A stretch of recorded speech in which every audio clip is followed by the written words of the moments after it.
leen fàttali ne yéen a ngi chaîne Senewood TV seen xarit Del Malick ànd ci ki nga xam ne moo di Raba Fall di acteur comédien mais également scénariste di liggéey fii ci Senewood TV ànd sax également Siste Maman qui nous rejoint pour vous accompagner durant moment yi nga xam ne pratiquement di ngeen ko faral di amal ci seen chaîne Senewood TV di leen fàttali ne également que vous pouvez vous abonner sur nos différentes plateformes mu di Senewood TV ak Comet Radio ak la nouvelle le nouveau bébé qui va arriver qui est déjà arrivé d'ailleurs muy Dépêche TV.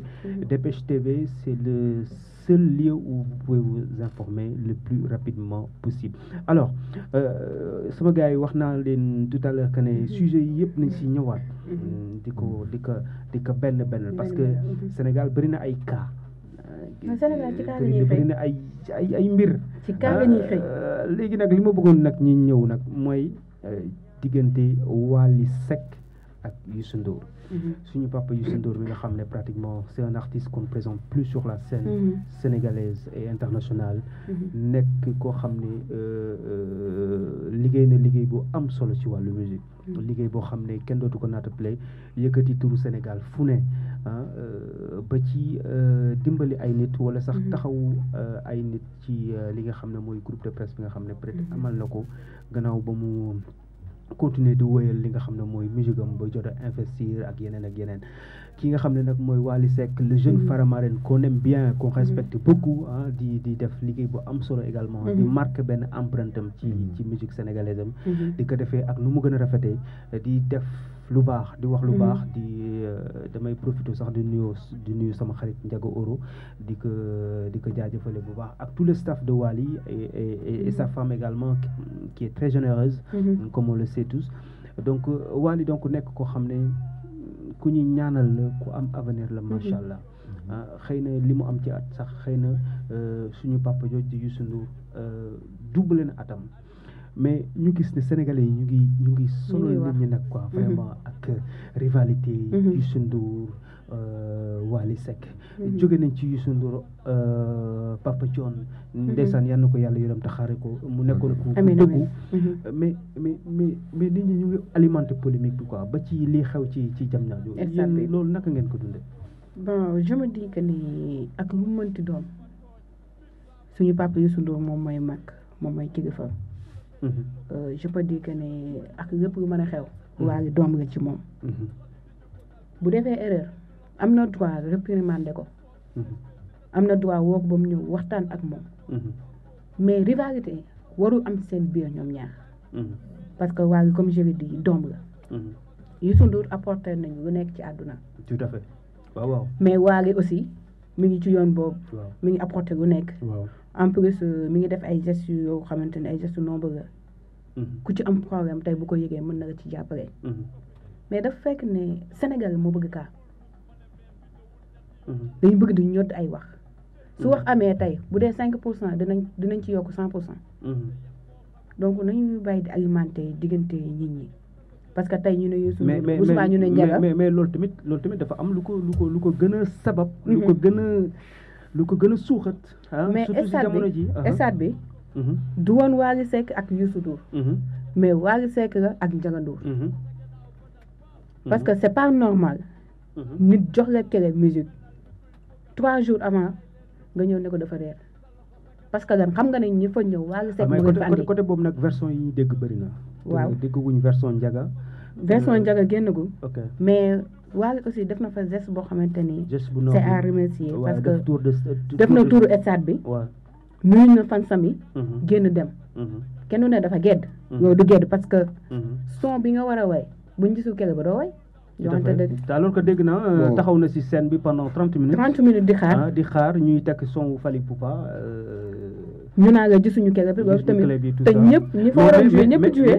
mais man li ma bëgg wax foofu balaa ngay ñëw sax li ma bëgg wax foofu mooy que ne Wally mënul nekk ci scène di lijjanti clé. non am na koo xam ne moo war a nekk à côté. muy à côté du régisseur. wala à côté ki nga xam ne pratiquement mooy teg son yi. kooku mooy suivre li nga xam ne pratiquement mooy artiste bu nekkee sur scène mooy wax le DJ wala sax les techniciens moo naan ko son bi mooy daw tout ça. donc manager moo ko war a ana manager am ana kooku donc loolu ba léegi waxuñu ko tudduñu ba léegi waxu manager lan nga wax ci loolu tam. mais li ma ci wax de mooy. xam nga man bëgguma di wax sax lu ma maîtriser wu. man damay analyser rek en tant que doomu réew mi. ndax problème stade bi man dama jàpp ni du problème ndax cat bu reyu lay sembal. bu nee cat bu reyu lay sembal moom mooy tombé dafay waral ay gars des fois ngay xool situation. fi ndax nag lu tax ñu si wax nag ndax tey Wally def liggéey bu am solo. rassemblé ay rakkam musiciens ay xaritam parce que dañ ne ko woon mu defar benn musique mu am xalaat bu rafet boo xam ne mooy dafa woo. jeune musiciens yëpp yu si bëri mu yóbbu leen studio defal ñoom ak son. waaw mais xam nga loolu c'est un coup déjà. c'est un coup waaw xam nga c'est un coup lu am solo la. mais tey jii Sénégal toll na fi mu toll Youssou Ndour moo weex donc. waaw ndax ba tey. mais ni man Youssou Ndour waaw ñëw ne ko dandu ma. ma expliqué la Youssou Ndour dégg na lu ne ci réew mi te mosut a tontu. Youssou Ndour ku mosut a tontu kenn xam nga doo tontu ay Wally wala nangam nangam. xam man pas Wally yee la. waaw dafa way gonay Wally yee ñun génn ñun ñooy pas Wally yee ndax fii ku fi nekkul pas Wally yee làqatu nga sa. way na nga sax bàyyi Wally yeeg yaay Wally yi way na ko. mooy bëggee de. non mooy bëggee nit ñi en fait. ba pare ñaareel moom mooy lu toll lu mel ne ay Ndiaga Ndour ay Bouba Ndour. ñooy noonu toog nañu benn émission ak tour bi ñu doon def ak Wally Seck. ne ko permettre nan la lépp luy répertoire Youssou Ndour loo ci bëgg a jouer. loo ci bëgg a reprendre nga ne. loolu Bouba Ndour nga woon. comprendre tey ku la permettre ci ay album te ku ne xam ne Youssou Ndour benn wayam rek benn affaire la. lépp la way. comprendre kon ki la yaatal loolu. mënul la xañ dara parce que Wally amul lu muy yàqal Youssou Ndour. Youssou Ndour bi jël Wally teg ko ci ginnaawam. kon mu ngi koy xaalil waaye yàqalu ko. Youssou Ndour bu leen day yàqal Wally. te dégg naa ñu ne Youssou Ndour nee na ko si concert bi sax Youssou Ndour yónni na manager am xaw ma ku mu yónni keneen. mu ne ko waxal Wally bu mu dem dama xaar ñu yéegandoo. loolu am na lu mu noonu am na. am na Youssou dafa am lu muy xaalil Wally xam nga tey jii Youssou Ndour bu doon concurrence da ko intéressé moo na bàyyi Wally joué ba pare. mu ñëw joué mayu bi yàlla la am Youssou Ndour ba ngay xam ne mayu bi yàlla la am. artiste fexe ba def li mu fi def. waxuma ci emploi yi mu créé de. Youssou Ndour ci li ma ci gàttal la laaya waxuma fi mu démarré de soo jëlee 81. ba léegi. yomb la ràññee de. ba léegi yaa ngi nekk au top. tey jii 41 ans waaw. Youssou Ndour boo bokkee moom mbir sax. maanaam dafa yàlla dafa far ak moom. far ak moom mooy dafa am kii. macha allah kon tey jii Youssou Ndour moom xam na boppam. âge bi mu am di tëgg. muy fees arénaar ba mu koy feesal. mooy loolu noonu comme tey jii yàqalul dara Wally que Youssou Ndour yaatalal ko mbir yi. waa léegi nii démb nga xam bëri dem muy génn ci kanam président de la république. si mais. rek xam nga génn ci kanam président de la république. fan si interprété waate ko neneen. naa nga mën naa tey jii Wally du problème Youssou Ndour du problème. dégg Sénégal yi may kaay. ñoo ne ci ginnaaw. temps yii Wally Sidi Diop lañ fi jëloon. non loolu moom Sidi Diop man dama koy xtadee. waaw na ma ñëpp topp. waaw mais Wally mi muy tendance du tendance. non non. xam nga gars yi ñu ngi réagir de. du tendance parce que Wally li muy def Sidi Diop tamit li muy concentré ci liggéeyam fexe na ba liggéey am këram am ay entreprise am. yaa ngi dégg Sidi Diop du question moom mooy problème bi. mais Matar Subatel mooy problème bi parce que moom moo koy jéem a visé ki nga xamante ni moo di Wally te loolu du concurrence. Wally visé wu Youssou Ndour mais jëlee nit ki da ngaa. Wally moom bu dul ñu ne Wally Seck. non man du question que ni. Faramareen la wala du genre comme ça non non je suis pas là pour ñoom. mais dégg nga Wally condamné na parce que nee na ko man da nga ma neex. Wally Sidi Diop da koo neex nga xam nga tax tendance bi mu koy tendance. man fu ma ñëw affaire fans. dafa gëm boppam neex Wally rek laay wax. dégg nga man du ma fans. dama wax ne la nii Wally. man du question fans. bikitu mbagg boo xoolee xool ba borom. magasin nga fay fekk d'accord. Wally is xam nga Wally is dafa gestu ni daan série. Wally mu ngi teg Wally da koy wax sax nee na Youssou Ndour li mu am bu sa romb loolu noonu. d'accord mais Sidi Diop tey jii objectif am moom mooy Wally moo nekk. mais ñu ngi fàttali ne Wally aussi. Balla Gaye bu bëggee nekk roi des arènes kan la dem jëli. man objectif Sidi Diop man li ma koy conseillé. Balla Gaye bu bëggee toj lamb bi daa dem fekk Yékini bu kenn ñemewul mënul ta daan. mu ñëw caxatee ko waaye est-ce que jamono boobu Balla Gaye di jël Yékini daa gëstu ci ginnaaw day jël déggoo ma de ba tey critiqué wuñu Sidi mais dama ne man li ma su ma li ma koy conseil mooy que mu gën a visé ci liggéeyam li mu def aayul tamit non aayul xool ci mais imagine toi mu ngi ci kanamam mu nit way waaw bu ko dugalee 1 heure de temps ba ngaa 2 heures yow nga génne ko mais loolu dafa kii génne urus yow nga ne nga la loolu du problème xam nga yow sax yow fii non waa ngi wane fooy Youssou Ndour maa ngi nii 1 heure de temps Sidi Diop génnee ko maa ngi nii man mi Youssou Ndour way fi da waa ñëw way Dakar Youssou Ndour way Dakar nga ci yoonu Mbada waa ñëw way xaw ma lan ba ca maare guy ga ca maare waaw léegi mais tamit mu ne boo yaakaaroon boo yaakaar ne yow rek yaa ko mën a dem ndax nga sa bopp waaw léegi nag yàlla may yow rek nga ko mën a may waaw yàlla li muy maye du benn nit nga ko tracé mani yàlla du mayu DJ maal yi boo xamante ni moom kese moo mën wax man def nañ ma fi de waaw am na ci ñoo xam ne am na ci ñoo xam ñuy RDV Raba scénariste la du moom kese la ko yàlla may am na ñoo xam ne RDV lañ ne buñ seen nekk RTS waaw dégg ma la dëgg neexul dëgg la tey jii man mii bu ma sa yoon nañu waxante dëgg en fait RTS ngi nii moom may télé mag bi te kenn seetaan na ko kenn seetaan na ko ñu ñaa koy seetaan ba sa yi ngay def daa fekk TFM tegu de toute façon yow TFM ñu ngi teg mais ñi nga xamante ni loolu provocation la man duma seetaan ñi nga xamante ni RTS moo leen intéressé ñu ngi seetaan RTS dinañ ci waxtaan yooyu sujet mais baal di tooñ mais daal l'essentiel li may wax mooy amul benn waa ngi fexe na ba am production fexe na ba am labelam na Sidi Diop jéem a def noonu waa ngi am na këram ma foog ne Sidi Diop mu ci tànk yooyu yaa ngi dégg déglu moom Sidi doo ma dog du ma ko nangu de du ma ko nangu parce que tamit non du ma ko nangu parce que du question dama far nga cuune non du question far da ngay kii tax amul problème cuune déggoo ma man faruma ci kenn mais je te dis une chose mooy Sidi Diop bi mu ñëwee man bàyyi ma Sidi Diop ma Sidi Diop mën na way d'accord ay son mën na way jéem a neex mais kaay expliqué Sidi Diop kaay ma xamal la na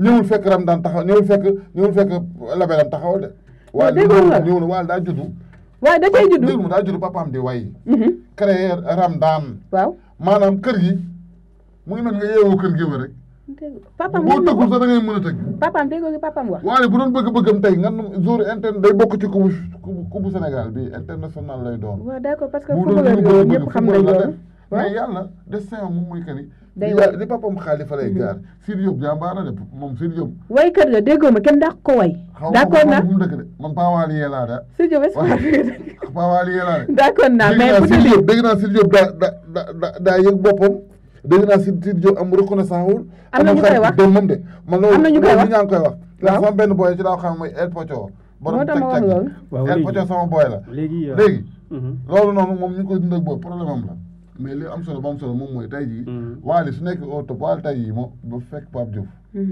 nekkoon suñu waykat ñu koy bëggee mu dóor ko ay kurpañ ñu ngi koy nuyu bu baax aussi tamit Pape ki nga xam ne Pikine rek la bëgg Pikine lay nooyee Pape Diouf daa jéggi Pape Diouf dem xool Youssou Ndour attention loolu li ñu xoolaat aussi est-ce que Sidi Diop est-ce que Wally Seck dafa jéggi Pape Diouf parce que Pape Diouf également mu ngi signé ak label bu am solo boo xam ne booy xool léegi musique bu Pape Diouf bi mbalax bu bëri bi nga ci doon dégg xëy na peut-être bu koy jouer pour sénégalais la mais récemment da nga koy sentir ci yenn clip yi mu mujjee def c'est des vidéos yoo xam ne pratiquement c'est des vidéos yu am ouverture mais buñ ñëwaatee ci wax ji wax ji di nuyu artistes yooyu yëpp nag di leen wax ne fii seen tribune la boo xam ne pratiquement nous on ne fait que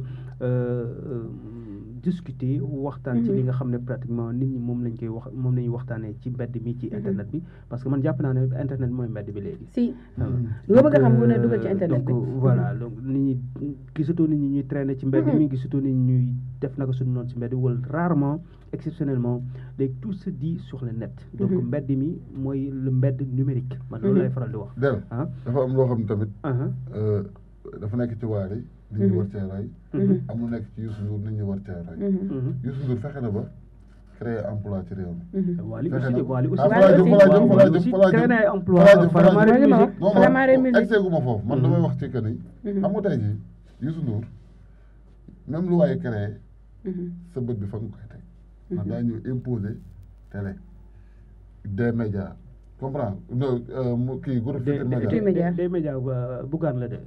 groupe Futurs Médias dama dégg mais ci groupe Futurs Médias li nekk ci biir plateforme yi ne ci biir dañoo bari comprends man liggéey naa ak ñoom ci benn lamb Eumeu Sène ci concours bàqu bi comprends ma am fa kase yu am solo Wally tamit nekk koo xam ni moo gën a yëwén ci musiciens yi macha allah boo demee këram day fees si saa su mu jot ay plainte bu moom jotee nga dem daral ba man dem naa ba daral ba comprends daral ba day fees xool ay nit ñoo xam ne dëkk la ñu jógee am na jàkk ko ci nekk ci wetu daral bi fa la ñuy laal marigaatu ngir ak xaar Wally am ñoom day toog 2 jours duñu gis Wally 3e jour suñu gisee Wally seen aajo fajo loolu noonu ndimbalu suñu borom la maanaam tabe googu noonu yéwén googu noonu dafa nekk ci Wally Seck d'ailleurs papam ndem si yàlla papam Thione Seck doon na wax ne loolu kontaan na trop ci moom ci jikko boobu noonu parce que nee na Wally daal moom en tout cas moom parce que Thione Wally Seck génne na xaay jox ma man ma joué naa en plein spectacle ñu téye ko maag moom ci benn gàmm wala fajiri Wally battre ñu ay 100 000 ak ki ma àndaloon noonu xaalis bu bari ci moment wu couvre-feu la kon tey jii bu ma dee waykat mun naa ni Wally en plein spectacle ci moom laa mos a encaissé ci moom xaalis ba pare mu jox ñu rendez-vous ci daral ba dañ naan buur yu dag yaay Fall foofu loolu moo waxoo ko ay waxu gaarawaay nga de daral ba moom ñu ngi koy soog a yëg moom Fall du ko bu sama gars yi duñ wax lépp bon daral ba moom ñu ngi koy soog te loolu sama gars yi duñ wax lépp ak ñuy mën a nëbbatu nëbbatu c'est-à-dire mais dara bi ñu ngi koy dugg dugg yëpp soog a yëg moom dara bi ñu ngi koy dugg daral ba noo mujjoon nga dem comme ni sama benn maam waxoon rek mujjoon nga dem daral ba mais xam nga dama dem ci daral bi waaw comprends wax ñu histoire daral ba mu joxoon mu ni ma jël leen numéro Ndiaga Euro jël na numéro Ndiaga Euro bi ñëwee ci daral bi fekk nañ fa kii nu mu tudd Youssou Dieng comprends ñu naan buur ayo jenge dagya demul ba këram xam nga këram dugg fa yombul boo amul rendez-vous waaye dana la non il faut que nga woo ko ba pare te moom woo ko téléphone jot ko dafa jafe mais am na ñoo xam ne dañ lay xam sax nga ñëw ne la déw moo ñu joxoon rendez-vous nangam comprendre gars yi waa ñu ngi koy dem wax ko duñ ko wax après ñu dem ci daral bi bari nit comment àndoon man ko saa man mënuma toog fi en tant que artiste comprendre di lambari fii nii mel ni kuy wutu ndimbal diw moo ñu fi ne ñëw leen ñu bari na nit mënu ñoo jot ci moom saa man maa ngi ñibbi noonu laa ñibbi wala tey ànd ak sa dignité dem parce que bañ naa ko moo fa filmé ay xoolal diw moom na fekk xamuñu ni man nañ ma fa woo comme rendez-vous quoi masha Allah mu nekk geste boo xam tey ji mun naa ni moom amul problème boobu te ku ko gis sa aajo faj mais boo leen daggee mais du ñu ko jege ñëpp mais ñun ay sopp yonante bi la ñun yonante bi moo ñu jox dépense du añ si waaw mais boo nee dag yi ñi ko jege. du ñëpp mais ñëwaat leen du ñëpp parce que Wally ci coowlu stade bi. stade bi parce que man fa laa nekk ba léegi parce que ñu si bëri. mer nañ ci. wax nañ ci ba parce que jéego nga tudd xaw ma. parce que nee na moom mi mu wax maa ngi doon seetaan vidéo barki dem mu nee na Youssou Ndour bëggu ko jiitu. ñi mu généralise loolu. non jéego wax na fi. jéego wax na fi ay tàcc milliardaire sénégalais moom wax na fi lu doy waar. wax na lu doy waar parce que nee na Thione Seck moo fi nekku mais bu fi nekkoon ba tey du am. waaw nee na Wally dina jooy ba. Wally jooy na si parce que xam na ne xaaju sénégalais yi fa nekkoon yëpp moom moo tax mu ñëw. mu ne. waaw ña fa nekkoon. xaar bi yëpp Wally leen yëkkati parce que tamit nañ waxante dëgg jeunesse bii nii jeunesse bi bañ nañ ba dañ koo wax Wally c'est le chanteur du peuple benn star moo fi amoon jamono boobu muy coupe bi jamono boobu noonu dañ ko doon kamoo ko ngente jamono benn star moom mais da ngay waxante dëgg kamoo ko ngente ku ci lan si président ñëw ci kenn ne la defal li mais Wally la jox programme bi ñu bari ne nañ waru moom metti mais nañ waxante dëgg publicité yëpp Wally ko def fekkee waaw dañ ko jox quota Youssou Ndour lañ jox Youssou Ndour jël affaire yi jiital ci Wally mais Wally ci Wally lañ ko teg nañ wax dëgg côté artistique bi non tegu ko ci loxo Wally de Youssou Ndour moo def publicité yi stade bi Wally moo ko def publicité yi nañ waxante dëgg WhatsApp yi ma bokk Youssou Ndour moom lañ jox lépp Youssou Ndour moom moo jël cër bi comprendre et xam nga ne Ndiaga Ndour première partie da la géré woon ñun information yi tam dañ koy am ne Wally première partie kese la géré woon ne Wally gérer sa wool say raq ngeen liggéey dara comme Wally dafa proposé mais loolu aussi am Youssou Ndour mun am idée waaw dañ ko jox ne ko yaa yor kase artiste yëpp yaay programmé comprendre côté musique comprendre Wally am idée mooy son pour waaye doog ay rakam proposé. waaw mais waaw li nga proposé li nga proposé naa mu gën a yomb ci ñoom. ci côté kase par rapport ku nekk waroon ñëw. waaw man li may laaj mooy Youssou Ndour dañ ko jox. wala bu see enquête ñaata artistes ñoo fa nekk. Prince Art ñaata artistes ñoo fa nekk. bëreetuñ noonu defe naa bëreetuñ noonu de Prince Art parce que Prince Art aussi gëj naa dégg ñu produire suma juumul. waaw mun naa juum na. ñaata artistes ñoo fa nekkoon. bu fekkoon ne seen liggéey normal na. kon artistes yi duñ fa jógee ñu waxante dëgg. waaye ña fa jógee dañoo fay de. nga ne. ña fa jógee ñëpp a fay. du question fay. Pape Diouf bi non Pape Diouf fayu. Pape Diouf ma wax la. Pape Diouf fi mu nekk da nga mel ni ku bari xam-xam te moo xam-xam. non du question xam-xam en fait parce que ñun. Pape Diouf showbiz bi dañ koy dund en fait. wax nañu fu ñuy tasee ñun boobu ñuy bégal Pape Diouf ñun waa Pikine gis nga Pape Diouf daa jógee doomu Pikine Pape Diouf ñu ngi lay bëggee di la ziar. Pape Diouf daa jógee Prince Art donte di ba mu waree gëm boppam defu ko. waaye ba foo xam. man kii dañoo xam moom. loolu nag luy gëmul boppam. bi mu waroon demee stratégie. mais est-ce que noonu est-ce que dafay jékki-jékki rek génne noonu. léegi yow di génn Prince Art dem Subatel.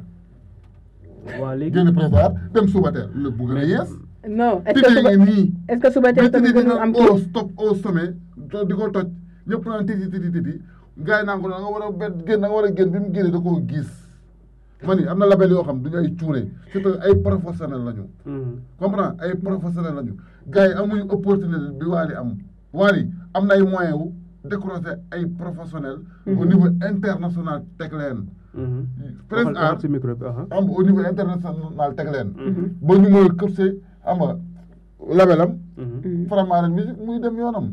Faramareen musique mais Faramareen musique kan la produire ko à part Wally. mais ku bëgg production. déedéet boo fa demee ñu produire amul mais Faramareen est-ce que mais ñoom dañoo tëj seen i porte. est-ce que dafa signé ak artistes yi aussi tamit. est-ce que dafa signé ak artistes yi. mais c'est parce que instant bi seen artiste la ñuy mettre en valeur. déggoo ma de Prince Art nekkul lu artiste moom Prince Art la benn label de production la. waaw artiste ko moom de. ay doom yu ay mbokk yu yóbbu la ñu def formation ba am xam-xam. ñu diriger loolu noonu. d'accord diriger loolu noonu lu mu bon Prince Art. ñaata ndaanaan la génne ñaata ndaanaan la produit Aline Mbaye bu mu duggee ci guuta bi mu duggee ci daal dafa sa Prince Art. loolu sujet boobu nañ si ñëwaat ah. man daal Raba xam nga ma bëgg. Raba baax di leen fàttali ne yéen a ngi seen chaîne Senewood TV ak Comet Radio di leen rappeler ne mun ngeen partager les vidéos di leen rappeler mun ngeen partager également daanaka li ngeen fii jot a dégg ci waxtaan yi nag dinañ koy faral di amal tout au long de la semaine fii ci chaîne bi Senewood TV di leen wax ne ubbil nañ suñu buntu ñëpp ñi nga xam ne ñooy célébrité acteur comédien ak ñi nga xam ne pratiquement am nañ ay sujets yu ñu war a débattre de toute façon fii dinañ fi nekk di débattre les sujets chaque semaine pour ñëwaat ci ki nga xam ne Raba nga xam ne du may dara suñu xarit bi nga xam ne mooy système maman non maman moom du ko ci bàyyi maman tamit nekk koo xam ne mooy gëstu li nga xam ne mooy lëmbe réew mi mooy lëmbe ci internet bi ak yeneen ak yeneen voilà ñun nag ñëwee fii waxtaanee ko pour vraiment waxtaanee ko ak yéen tamit ngeen mun si sànni seen xalaat di leen wax ne également nous sommes joignables au 33 834 68 77 pour le service commercial si vous voulez quand même rendre visible vos produits wala sax li nga xam ne moom ngeen bëgg fësal am ngeen possibilité fësal ko fii ci seen chaîne Senewood TV di leen wax ne également ngeen abonné bu baax di nuyu suñu réalisateur du jour Mr Aliou Mr Tunnel moo nekk borom tunnel yu bëri ñëw nañ ci sujet bi nga xam ne sujet bi njëkk laal lu ko concerné la mooy ñi nga xam ne dañuy signaler borom tunnel yi moom nag mën na loolu nag danaan la maa ngi ñëw waaye doo non est-ce que ci nga bokk den waa daal parce que bu ñu ñëwaatee ci kaw noonu moom xale góor yi dugg ci tunnel dëgg den waa di nuyu également suñu xarit Ta l'autre technicien caméraman également qui est là ici Ta di ko nuyu bu baax di nuyu ñi nga xam ne am nañ yéen rejoindre le groupe Senewood TV di leen wax ne les portes vous sont vraiment ouvertes pour travailler avec nous dans ce studio alors dañuy daaneel Raba bu ñu ñëwaatee ci li nga xam ne mooy le dernier sujet qu'on a abordé tout à l'heure c'est le sujet Wally Seck Youssou Ndour Pape Diouf machin tout ce qu'on a dit sur eux alors lan lañu war a retenir ci loolu ci tënk débat boobu est-ce que nit ñi dañuy nangu nit ñi diviser continuer di diviser ñi nga xam ne ñooy suñuy star ñi nga xam ne moom la ñu am wala dañ leen di bàyyi noonu comme ça lan lañu war a retenir ci loolu. man moom stade bi li ma ci naqari.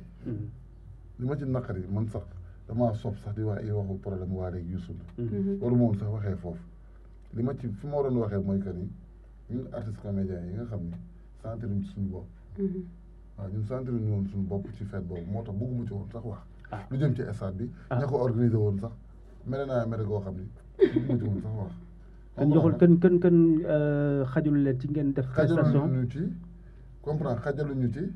amul benn artiste comédien bu ci teew. amul benn xanaa kii président Arco Dakar Pape Faye.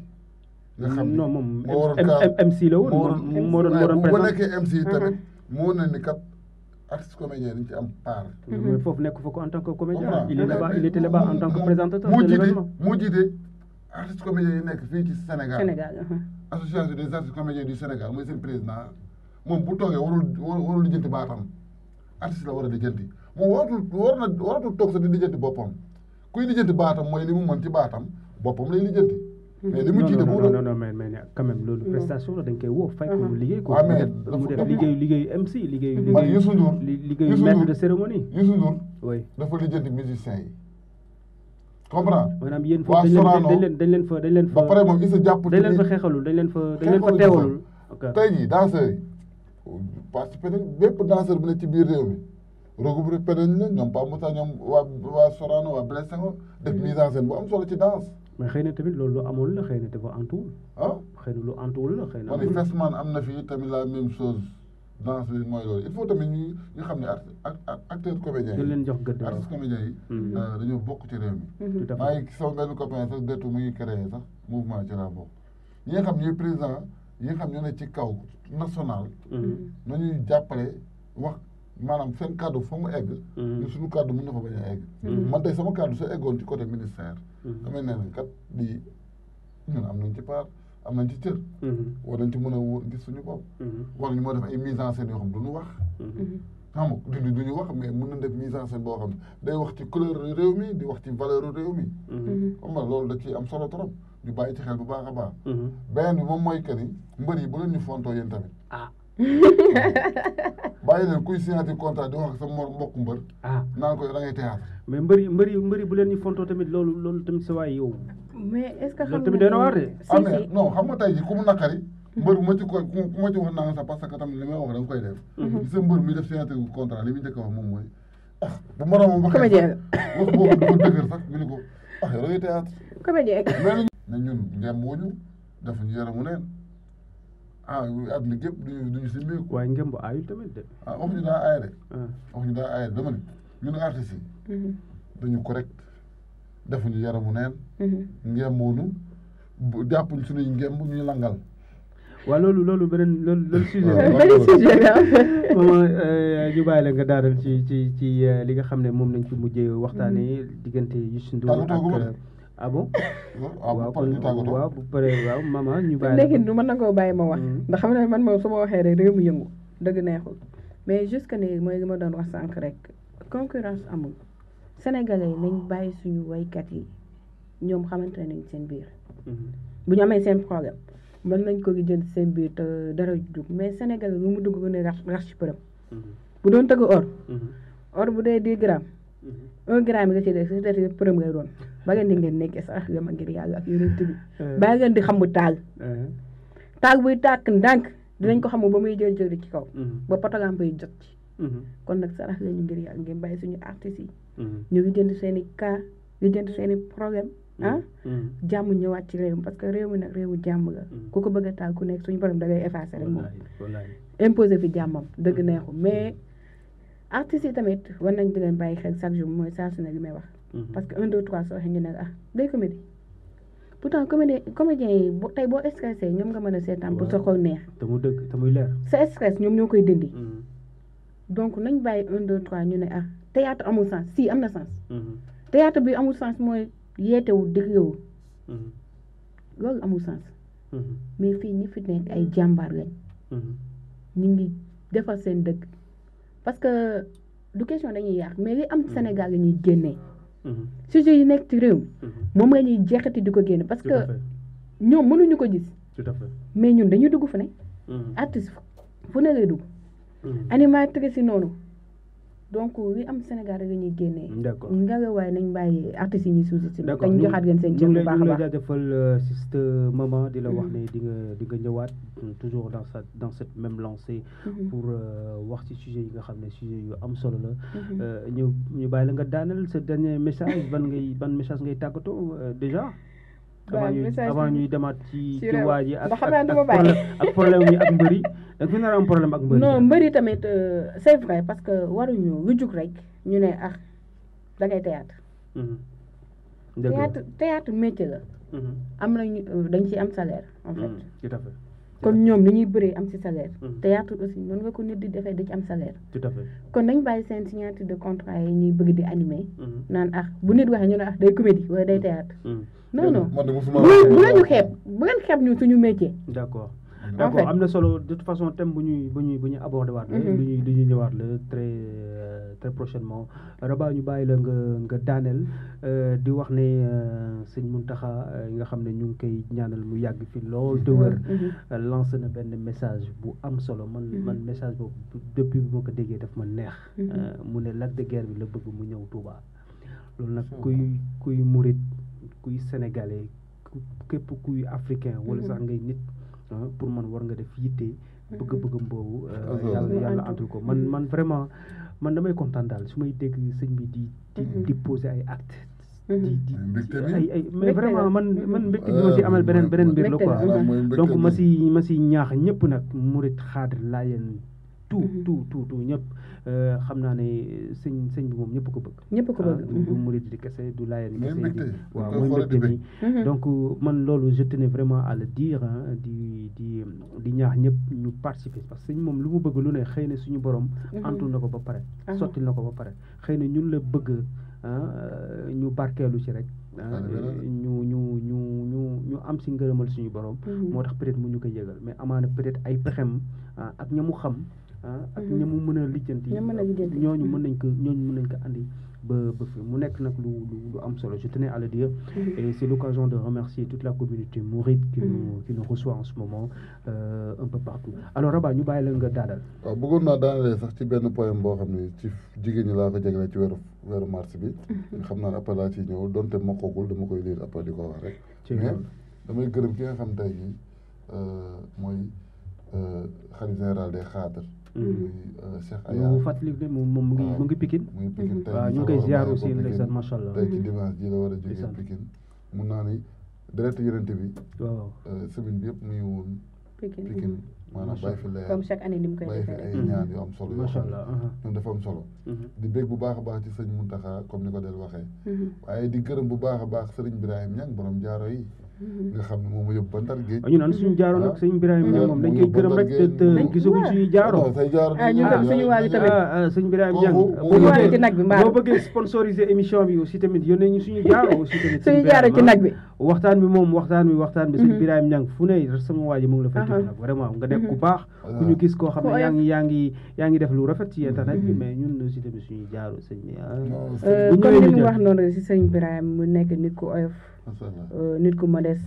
parce que dem nañ ba Ndar mais yaatal nañu sargal bi yaatal nañu vraiment macha allah nit ku baax ku mu xam présenté nañ ko dem nañ këram teral nañu et tout donc ñu koy wax ne yan na ko yàlla yokku amiin gën ko wér a gën a yokku taxawaay bi si daraja amaana du ñàkk ñu dalal ko fii Raba ñu bàyyi la nga terminé du ñàkk ñu dalal ko fii di wax ne ubbil nañ suñu buntu ñëpp ñi nga xam ne pratiquement ñoom tamit ñu ngi nekk ci internet bi di dimbali jaam yi di taxawu jaam yi si façon bu nekk donc ubbil nañ leen ay buntu incha allah del sa jaaro day ñëw sa jaaro day ñëw bi lay walaay ma jël de boo ko seetaanee ci TikTok bi day gis direct yoo xam ne kii xam-xam la am dama naan woo femme macha allah quelle créature est donc yaa ngi ñëw ci jóge nga si jaaro bi yaa ngi ci femme booy transité kañ wax ñu da ngay transité jóge mais fu ko neex lay génne jaar bi rek ne woo femme.